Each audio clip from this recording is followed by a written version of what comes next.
我哋係 Peter 同埋 Sarian Train 35年一直投身喺宣教嘅事工。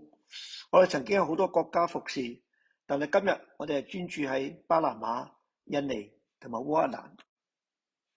呢度喺巴拿馬嘅 Capex 事工。巴拿馬係我哋第一個嘅宣教工場，1991年開始。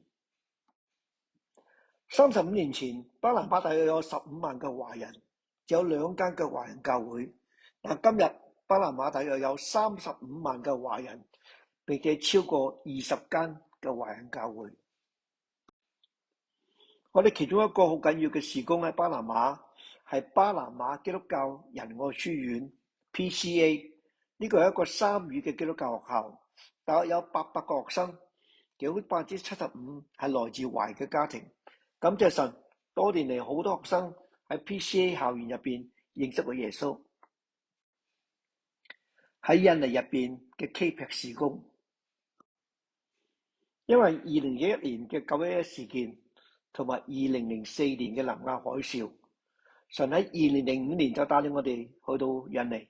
並且賜俾我一個好大嘅異象，福音遍傳印尼。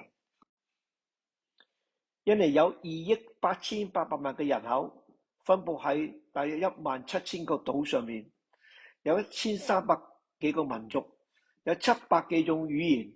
可以話全世界最大嘅穆斯林國家，大約有2億4000萬嘅穆斯林人口。我哋嘅策略係喺印尼上面建立7個基督徒中心，靠住神嘅恩典，目前已經建立咗5個中心。我哋將繼續鞏固呢啲事工，並且相信神會帶領我哋喺2030年之前能夠完成全部7個中心嘅建立。喺烏克蘭嘅 Capex 事工，我哋喺呢個地區嘅事工係開始於1995年，當時我哋喺波蘭嘅華沙建立咗一個華人查經班，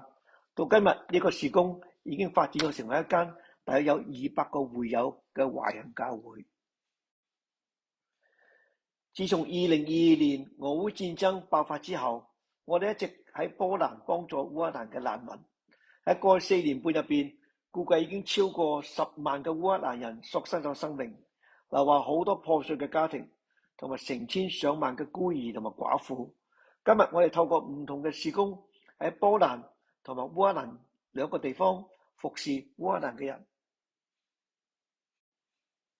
目前我哋喺度祈禱尋求神嘅帶領，希望能夠喺烏克蘭入邊建立一個基督徒中心，入邊有好多社區嘅關懷項目，有一個基督教學校，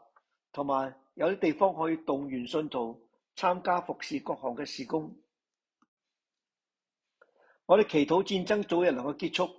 當和平嚟到嘅時候，我哋盼望能夠參與重建烏克蘭，唔係僅僅重建佢嘅城市同埋建築物，更重要嘅係重建當地嘅人同埋家庭。最後，我哋要再一次多謝你哋嘅祈禱，成為我哋嘅伙伴，成為我哋嘅支持，叫我哋一齊能夠繼續傳揚基督嘅愛，並且喺世界各地擴展神嘅國度。